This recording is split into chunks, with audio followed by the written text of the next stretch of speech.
Friends, welcome to our channel. சுவையான பானிபூரி ரொம்ப சுலபமாக வீட்டிலே எப்படி செய்கிறதுன்னு பார்க்கலாம். ரொம்ப டேஸ்ட்டாக இருந்துச்சு, கண்டிப்பாக ட்ரை பண்ணுங்கள். உருளைக்கிழங்கை ஃபஸ்ட்டு தோல் சீவிட்டு இந்த மாதிரி கட் பண்ணிவிட்டு வேக வச்சுக்கோங்க. புளிக்கரைசல் தண்ணி கொஞ்சம் கெட்டியாக எடுத்துக்கோங்க. ஒரு பேன் வச்சுட்டு புளிக்கரைசல் தண்ணி ஊற்றிட்டு பேரிச்சம்பழம் அதில் உள்ள இருக்கிற கொட்டையெல்லாம் எடுத்துட்டு அதை சேர்த்துக்கோங்க.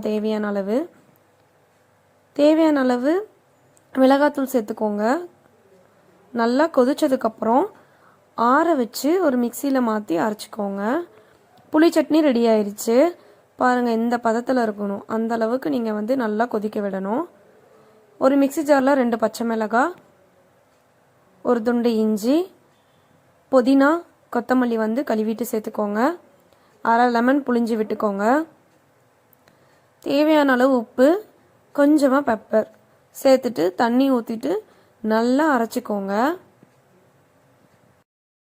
ஒரு சில கொத்தமல்லி கொஞ்சம் கொரகொரப்பாக அரைச்சாலும் செம்ம டேஸ்ட்டாக இருக்கும்.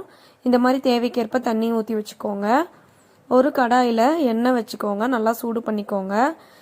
பானிபூரிக்கு இந்த பூரி பாக்கெட்டில் 20 பீஸ் இருக்கும். அது 10 ரூபா தான். எண்ணெய் நல்லா காஞ்சதுக்கப்புறம் போடுங்க. போட்டிங்கன்னா தானாகவே இந்த மாதிரி புஃப்னு உப்பி வரும். பெருசானதும் உடனே நீங்கள் எடுத்துடக்கூடாது. கொஞ்ச நேரம் எண்ணெயிலே இருக்கணும். உடனே எடுத்தீங்கன்னா கிறிஸ்பியாக கிடைக்காது. நல்லா நம்ம ஓட்டை போடும்போது உள்ளே போயிடும். பாருங்கள், இந்த மாதிரி நல்லா ஒரு ப்ரௌனிஷ் கலரில் வந்ததுக்கப்புறம் எடுத்துக்கோங்க. சூப்பராக ரெடி ஆயிடுச்சு. வேக வச்ச உருளைக்கிழங்க ஒரு பாத்திரத்தில் மாற்றிட்டு ஸ்மேஷர் இல்லாட்டி டம்ளரில் பின்னாடி சைடு வச்சு நல்லா அமுத்தி விட்டுக்கோங்க. ஒரு சில இது அப்படியே நம்ம ஃபுல்லாக இருக்கலாம் உருளைக்கிழங்கு, ஒன்றும் பிரச்சனை இல்லை. எல்லாமே மசிக்கணும்னு அவசியம் இல்லை. வெங்காயம் பொடி பொடியாக கட் பண்ணி போட்டு ஜீரகத்தூள் போட்டுட்டு கொத்தமல்லி தேவையான அளவு போட்டு நல்லா பிசைஞ்சு விட்டுருங்க. தேவையான அளவு உப்பு போட்டுக்கோங்க.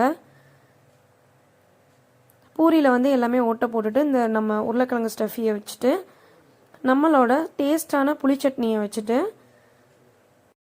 அவ்வளோதான். பானிபூரி சூப்பராக ரெடி ஆயிடுச்சு. செம்ம டேஸ்ட்டாக இருக்கும். கண்டிப்பாக ட்ரை பண்ணுங்கள். இந்த வீடியோ உங்களுக்கு பிடிச்சா லைக் பண்ணுங்கள், ஷேர் பண்ணுங்கள், கமெண்ட் பண்ணுங்கள், மறக்காமல் சப்ஸ்கிரைப் பண்ணுங்கள். தேங்க்ஸ் ஃபார் வாட்சிங். பாய்.